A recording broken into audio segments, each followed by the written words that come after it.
Hello, maayong buntag sa tanan. So I'm supposed to discuss the two remaining topics for the midterm coverage, the chapter 5, which is the network layer, and chapter 6. But then, kung makita ninyo si chapter 6, it's all about the addressing or the IP addressing, which was already discussed. No? So naatay chapter pertaining to IP addressing, so mao na gid niyang content, but then nagamit lang ko ato og different nga slides, no? So naagyapon to dito sa mga links nga akong gihatag, and pwede po ninyo ma-review ang recordings or recorded ng mga videos about IP addressing. So today we will just proceed to the chapter 5, which is the OSI network layer. So this is the layer 3 of the OSI, and yeah, unsa nga layer sa pika, so it's layer 2 sa TCP/IP nga protocol. Okay, these are the objectives of the chapter. First is to identify the function of network layer as it describes communication from one end device to another end device. So we will try to examine the most common network layer protocols. We have the IP protocol and its features for providing connectionless and best effort service. Understand the principles used to guide the division of groupings of devices into networks. Understand the hierarchical addressing of devices and how this allows communication between networks. And the last is understand the fundamentals of routes, the next hop addresses, and packet forwarding to the destination network. So this is the basic role of the network layer in data networks.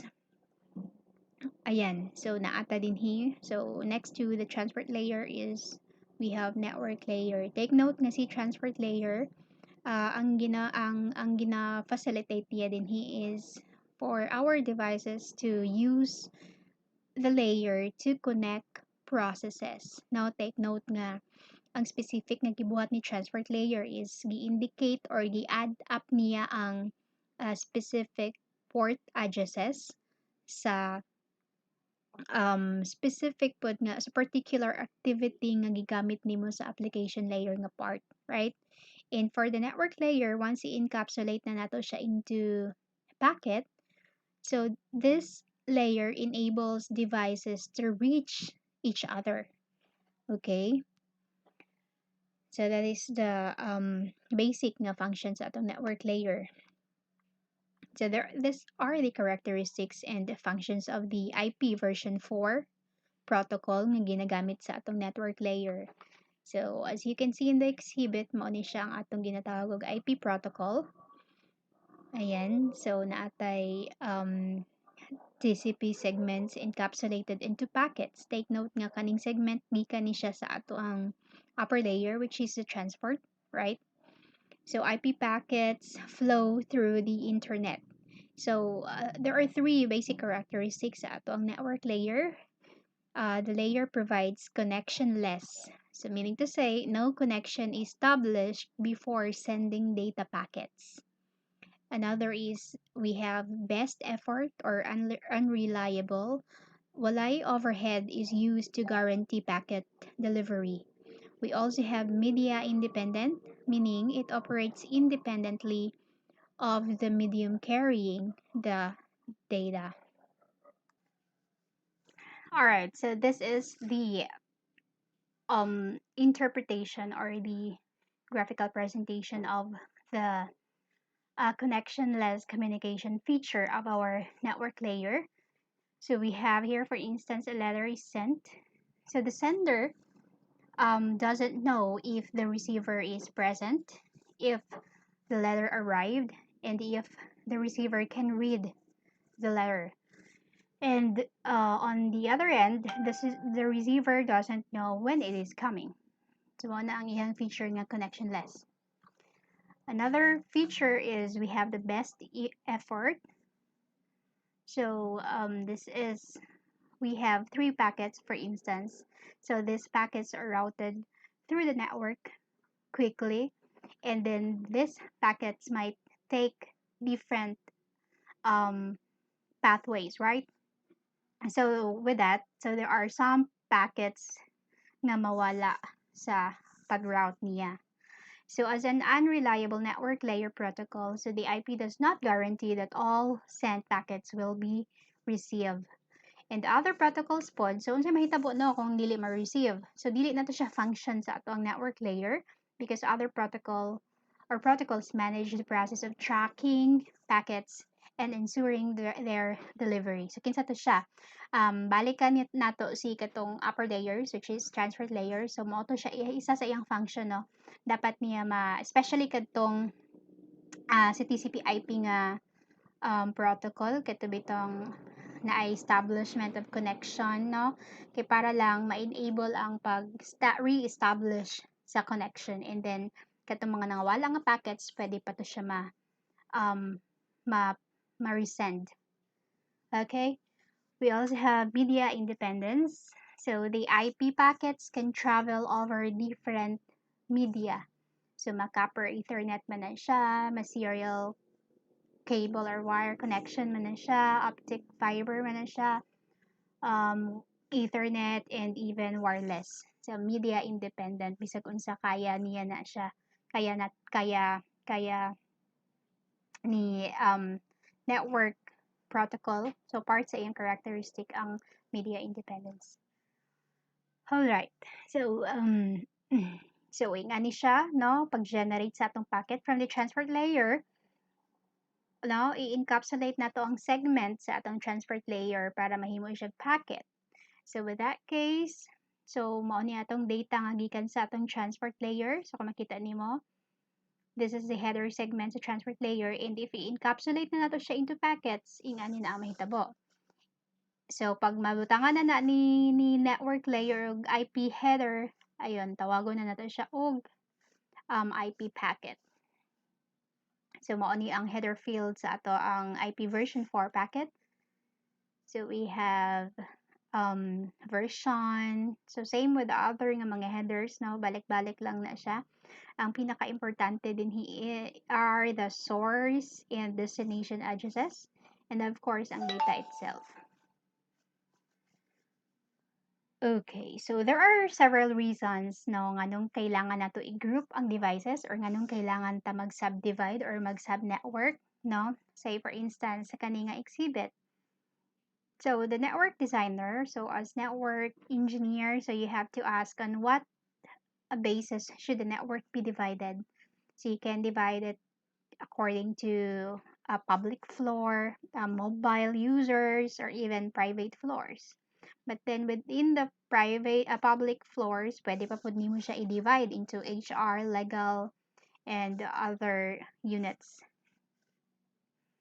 Okay, so if you are dividing your networks or your workstations, so ingani siya ang ways, no? So ang mahitabo man good if you have one LAN and then you have a switch and then connect nimo sa switch. With that case, wala ka ga-divide ana, wala ka nag-create ana og networks or subnetworks. But if in between switches, magbutang na ka og ginatawag na to og router, so it creates two or more subnets. No? So sa kaning example, gi-replace na to ang middle switches. So katong usual nga switch to switch, no? Gi-replace na to siya with a router which creates two IP subnets. So naa na karoy two distinct broadcast domain. So all devices are connected but local broadcasts are contained. So with the presence of our router, naka-create tag duha ka LANs, no? So ang LAN nagsugod sa kaninga node sa atong router padulong sa individual nga mga end devices including the server. So ang second pod nga network nato is from this node going to the end devices. All right? Okay. So, reasons nga nung kailangan nato mag-divide. So, it would increase security. Okay. What else? All users have access to the internet, but then pwede nato malimit isa na ka rason no nganong i-divide nato ang ato ang network para sa network security. Okay, so for instance, we have researchers, and then you have a firewall for administrators and student, especially kung student record siya, so dapat i-increase nimo ang security. So what will happen if naipon lang sa isa ka network, tanan nimo no, so student, researchers, administrator, isa lang ka network na belong. So prone sa mga attacks ang imong network paging ana. So kailangan nimo ma-define nga kani ang akong butangan og high priority in terms of security is kani nga group because of the student records, because of the financial matters baka. So ana siya, mo nang kailangan ka mag-divide. And kailangan nimo i-limit ang access dito, dili tanan nga mga users sa imong network dapat makagamit ato. Alright, so unsa ni? So communication problem that emerge when very large number of devices are included in one network. So in ani mahitabo. So this host has the address for the host in its own network. Yeah, no? So kani siya, this is the LAN, right? So the address for this destination is unknown, so packets are passed to the gateway router. Alright, so ang host do not know how to deliver data to devices in remote networks. So that is the reason nga natay ginatawag gateway. So isa na karason no, so kung para sa ani. So kung wala ni si router dinhi, ang mahitabo dinhi, si switch to switch lang, kani siya, makabalo siya nga na ay nag-exist nga mga addresses within the network, no? Pero sometimes kung kumugawas na ka sa imong network para sa ani, so accordingly, the address for this destination is unknown na sa kaning LAN, right? So mo na, kung for instance kaning workstation, gusto siya mo send outside sa iyang network, kailangan niya mapasa ang iyahang data dito sa iyang gate so that ang gateway nato nga address karon or katong node karon mao na to siya ang bahala to send or to redirect the message kung asa man siya intended to go. Okay. So, yeah, generally, ing ani lang man nahitabo. Ang ing ani lang man ang network address nato, no? So, we have a letter from Japan. So, kailangan lang makabalo si network kung asa to siya nga country. So, we have US, makabalo siya unsa iyang zip code, unya asa ang address, right? And then, kinsa nga person ang mudawat sa letter. So, at each step of delivery, the post office need only to examine the next hierarchical level, right? Pero again, sa network layer, makabalo lang siya kung kinsa nga person and then asa nga street, no? Pangitaon ni si employee, but as to pag-deliver na ana dito sa kang ning employee, dili na na niya function. That's a function of the other layer na. Okay, so again, i-recall lang nato ang ato ang IP version for anatomy. We have a 32-bit address. So, divided into 4 octets. So, each octet na siya 8 bits, no? And then, this is an example of a class C IP address.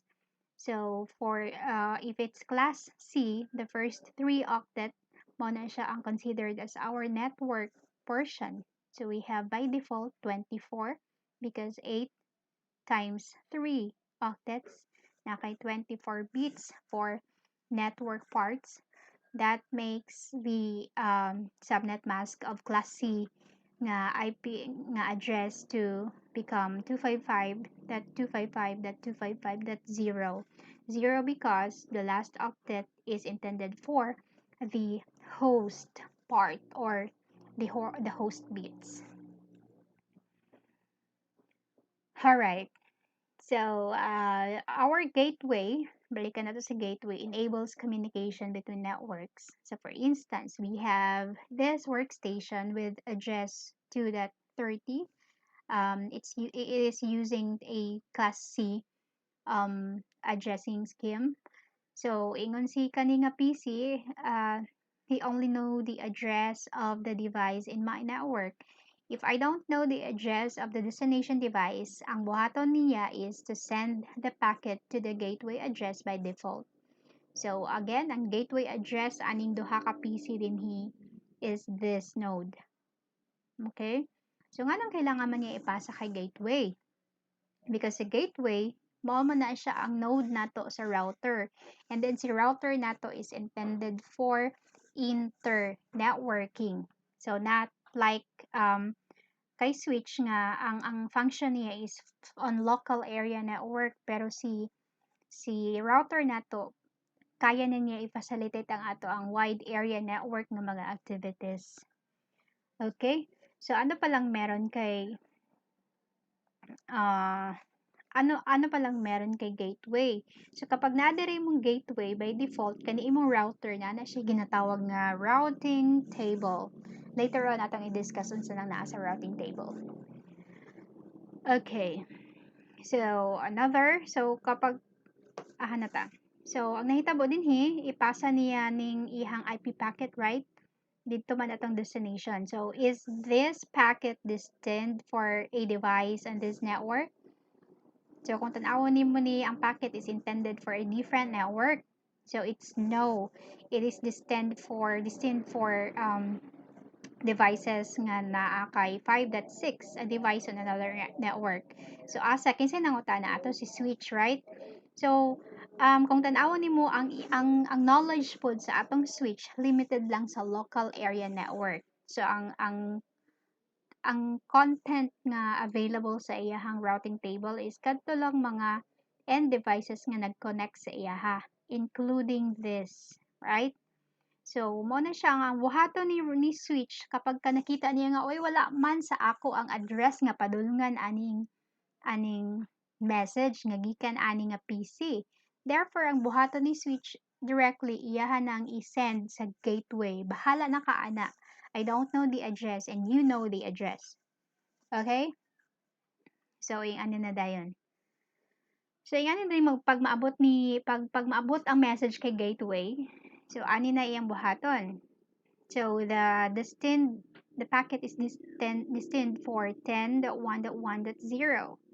which is this network nga na belong sa other network.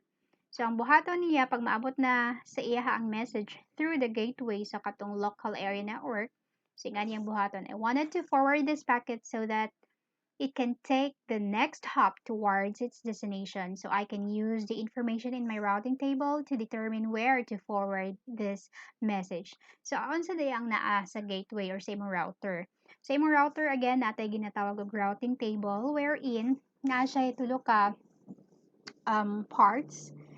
So iyahang ma-determine ang directly connected network sa iyaha. Therefore, ang address ani nga link, ang address ani nga link, ang address ani nga link, automatically makabalo siya, naka-retain na sa iyahang table nga oy, nag-exist ni siya, directly connected sa ako. Another part nga gina-function ni router is that kaya niya ma-determine ang next hop. Okay? Ang next hop towards the destination. So, for instance, makabalo siya nga, oy, kani siyang 1.0 nag directly, connected sa iyaha, pero moagi ka via this node. Gets ninyo? So, another, kani po siya connected remotely connected sa aning router via this link. Meaning to say, kaning router makakonect aning nga mga remote networks if muagi or isend niya ang data via 192.168.2.1. Alright? So, ayan. Okay. So, pasabot, unsa ni siya? So, we have the pasabot katong via nga gimin nako. Mao na to siya ang next hop nga sendan sa imong router para lang makaabot siya atong mga remotely connected nga networks. Okay, this is the example of of using shell IP route, no? So ingani makita sa isa ka router. So kung tan-awon nimo dinhi, unsa man ni siya? We have R. It stands for RIP, I guess. Yeah, RIP, yeah. So ang iyahang explanation ani is the network 10.1.1.0, which is this network. So later on sa exploration 2 na nato i-discuss unsa ning na 120/1 dinhi. So pasabot po kani nga network is remotely, okay? Remotely connected sa kani nga router via 192.168.2.2. Baliktad pala ako kanina, kani akong gimin. So dapat kani day atong i-consider. Meaning makakonect ka kay kaning network if ang next hop nimo will be this node. Okay, another we have 2.2. This is the address of the interface or end device. Makakonect ka sa iya ha. Ay, tama ba ko? I mean, 2.0 network. Remotely connected ka sa iya ha. Same lang gyapon if moambak ka kay 2.2 nga node. Ayan. Okay? So, mo na siya ang purpose sa ato ang next hop in the route, right? So, pag makakita gani mo og via, meaning to say, that's the next hop address, no? Nga sendan sa ato ang router so that maka-connect or maka-send siya sa message padulong ani nga mga networks via fast ethernet 00. Okay, so if we wanted to trace the steps of several IP packets as they route through the several gateways from devices on one subnetwork to devices on the other subnetwork, mao na ni siya. So, basically, mao lang ni siya ang proseso sa atong encapsulation plus gidugangan nato og packet forwarding. Like, unsaon sa mga routers karon nga magkasabtanay sila. And ma-enable nila ang pag-transfer sa message padulong sa ilahang node to the other node sa uban nga network pa gyud. So here is a sample step. So the router removes the layer 2 encapsulation. So again, once na ma-receive si router, ing ani iyang ginabuhat. Gi-remove niya ang layer 2 encapsulation, gi-extract niya ang destination IP address, meaning to say, i-check niya ang IP address sa message. So, i-check dayon na ni router ang iyahang table for a match, no? So, for instance, naa siya'y nakita nga match sa routing table nga 10.1.2.0 nag-exist sa iyahang routing table, meaning connected sa iyaha either directly or remotely. So, ang buhaton niya, pag makita niya basta kay naalang sa iyang routing table, ang ginabuhatan na niya is to re-encapsulate the packet and then senda niya og another logical address, no?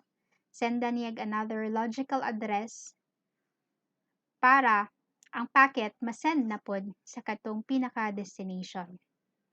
Right?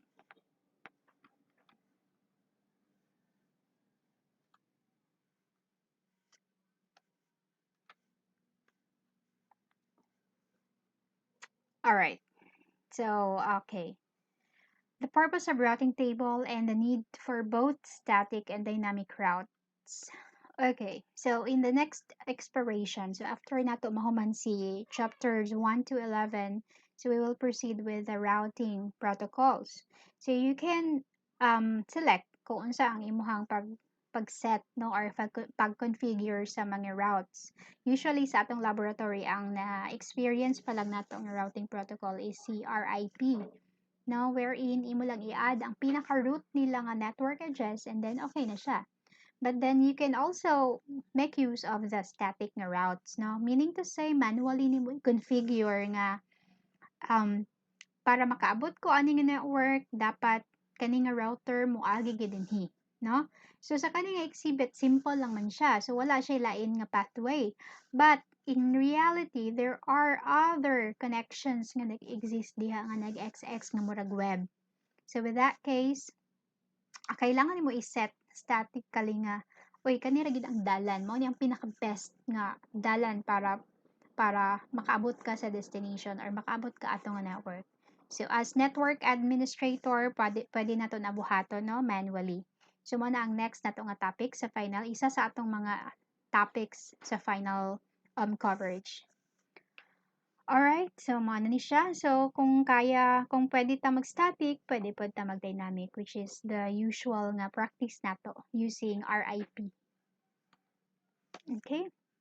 Now, let's proceed to the summary. So, unsay relevance karon sa network layer to the communication process. So, take note nga last nga mga sessions atong gidiscuss unsa day ang ipangdugang nga information during encapsulation nga process. So, balikan nato nga si application layer kailangan niya ma-specify along with the data kung unsa ang source and destination nga mga application protocol. And in the transport layer pod, kailangan pod ma-add ni transport layer ang source and destination port addresses sa mga activities nga add nato sa application nga layer. And for the network layer, so kailangan lang niya i-add no along with the data kung asa padulong ang data and then asa gikan ang data. So take note class nga this is the logical address of the message nga gusto nimo i-transmit. Take note pod nga ang atong logical address will not change, right? So kung unsa tong source address and the destination address during encapsulation process, dili gyud na siya mag-change, right? So later on, sa next na session, sa final term, makita ninyo nga nung sa data link, naapoy lahi nga address nga gina-facilitate, no? Which is the physical address. So makita ninyo ang kalahian sa address nga gina-facilitate ni network layer nga ginatawag na to og logical address and the address nga gina-facilitate ni data link nga ginatawag na to og physical address. That's the unique address sa ato ang mga end devices. Okay, so that would be all for chapter 5. So this is network layer of the OSI. Thank you so much for listening. Okay, before I end, so be sure to do a review the videos or even read the slides, no? Kay by next meeting na natay examination. So tanan nga mga materials needed for the examination, the coverage posted na po sa atong LMS o sa atong Facebook group. So wala na nako siya gi-chat sa inyong mga section nga group chat. So just view the group and the LMS. Thank you.